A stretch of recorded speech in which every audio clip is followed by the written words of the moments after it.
Hello, and welcome to Daily Chapter Reading 12 of the book Pride and Prejudice and Zombies by Jane Austen and Seth Grahame-Smith. In consequence of an agreement between the sisters, Elizabeth wrote the next morning to their mother to beg that the carriage might be sent for them in the course of that day. But Mrs. Bennet, who had calculated on her daughters remaining at Neverfield till the following Tuesday, which would exactly finish Jane's week, could not bring herself to receive them with pleasure before. Her answer, therefore, was disappointing. Mrs. Bennet sent them word that they could not possibly have the carriage before Tuesday, for it had been badly damaged by errant musket balls during a skirmish between soldiers and a party of the sorry-stricken near the encampment at Meryton.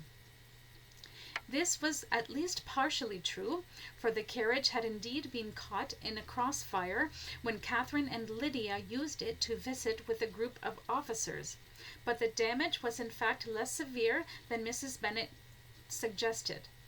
In her postscript it was added that if Mr. Bingley and his sister pressed them to stay longer, she could spare them.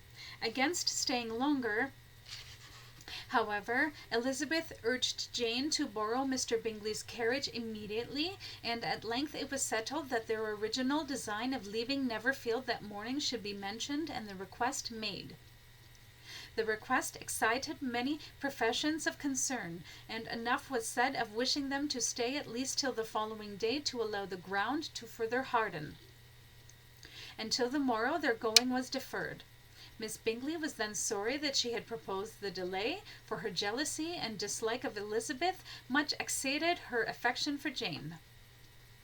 Mr. Bingley heard with real sorrow that they were to go so soon, and repeatedly tried to persuade Miss Bennet that it would not be safe for her, that she was not enough recovered to fight if the carriage should meet with trouble. But Jane reminded him that Elizabeth was as capable a bodyguard as there was in all of England. To Mr. Darcy it was welcome intelligence. Elizabeth had been at Neverfield long enough. She attracted him more than he liked, and Miss Bingley was uncivil to her, and more teasing than usual to himself. He resolved that no sign of admiration should now escape him. Steady to his purpose, he scarcely spoke 10 words to her through the whole of Saturday, and though they were at one time left by themselves for half an hour, he adhered most conscientiously to his book and would not even look at her. On Sunday, after morning service, the separation took place.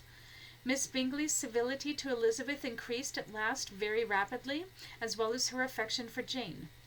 And when they parted, after assuring the latter of the pleasure it would always give her to see her either at Longbourn or Neverfield, and embracing her most tenderly, she even shook hands with the former.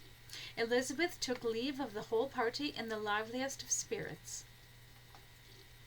The ride to Longbourn was altogether agreeable, save for a brief encounter with a small herd of zombie children, no doubt from Mrs. Beechman's Home for Orphans, which had recently fallen along with the entire parish of St. Thomas. Mr. Bingley's coachman could not help but vomit down the front of his cravat at the sign of the tiny devils grazing on sun-hardened corpses in a nearby field. Elizabeth kept her musket close, lest they advance, but luck was on their side, and the cursed children took no notice of the carriage. They were not welcomed home very cordially by their mother. Mrs. Bennet thought them very wrong to give so much trouble, and was sure Jane would have caught cold again. Her protests were inflamed by the sight of vomit on the coachman's cravat, a sure sign that they had encountered unmentionables en route. But their father was truly glad to see them, for the evening sparring sessions had lost much of their animation by the absence of Jane and Elizabeth.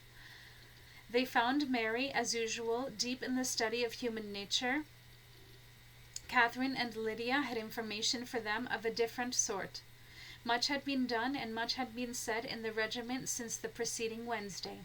Several of the officers had dined lately with their uncle, a private had been flogged for engaging in base acts with a headless corpse, and it had actually been hinted that Colonel Forster was going to be married.